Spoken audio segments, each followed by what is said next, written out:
He's gonna grab my gi like we're doing jiu-jitsu.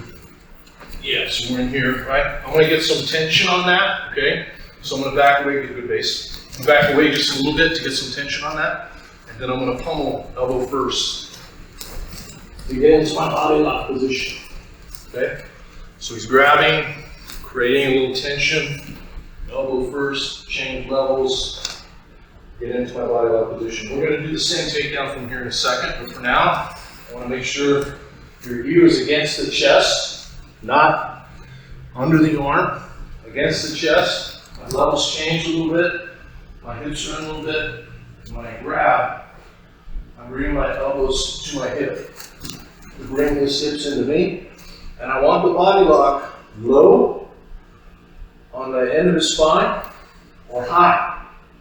So when I'm doing a body fold like this, I drop it to keep them off balancing.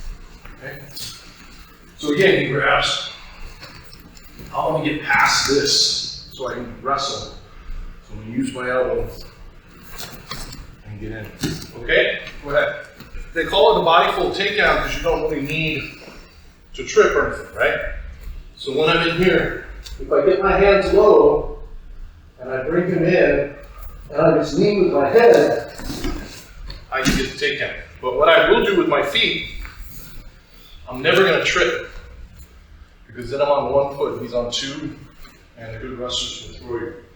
So instead, I just do the same thing we did for the guillotine. We're here, I just pinch my knees together. As he falls, I want to stay out of half guard, so I just shuffle step. And wind up cross side. Okay? If you don't make that little extra step, you're going to land here, and you're going to grab your leg. Okay? Go ahead.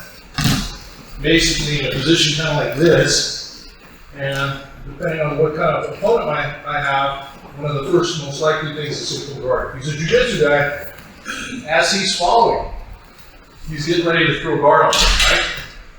So as soon as I land, I'm sitting out, so my hip is in the way, right? So if he goes to pull guard, my hip's there, okay? And this should be our final position. So once you get the takedown, I want you to sit out. You could be underneath, double underhook, that's great. Or over the top. I definitely want the underhook on this side. Okay. And I'm facing his head. And then just see if your partner can pull guard. Pull guard. They shouldn't be able to pull guard. So he's going to turn on his side. I'm driving with my feet to keep him flat. Okay. Just those two things. And then the other thing is if he's a bigger dude or a different kind of grappler, you'll feel him grab you. And when I feel him grab, you know they're going to go for a big push and roll, right? And no matter how strong he is, he just tries to blow me across his body. Unless I have terrible base, it's just never going to happen. No. First, he has to get me up. So instead of bridging, you do it right. Instead of bridging this way, just try and pull me across. Yeah.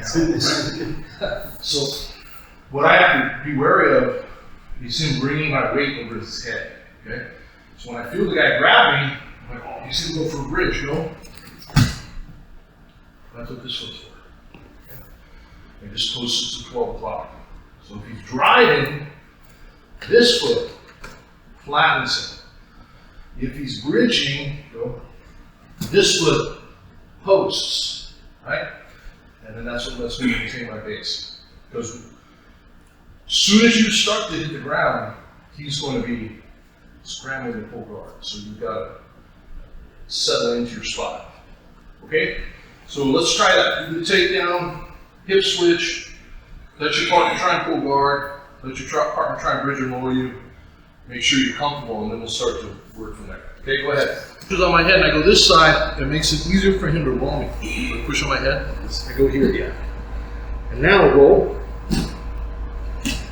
With my head on the same side as my legs, it's super heavy, right? So even if he's real big and I'm small, it's hard as long as you're here.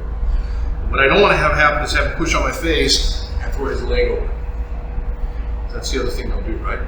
It's not a great escape because all I have to do, push on my face, is go here. But you have to remember to do that in time. Otherwise you can be fighting the foot. Okay, so add that one in. Thanks for watching.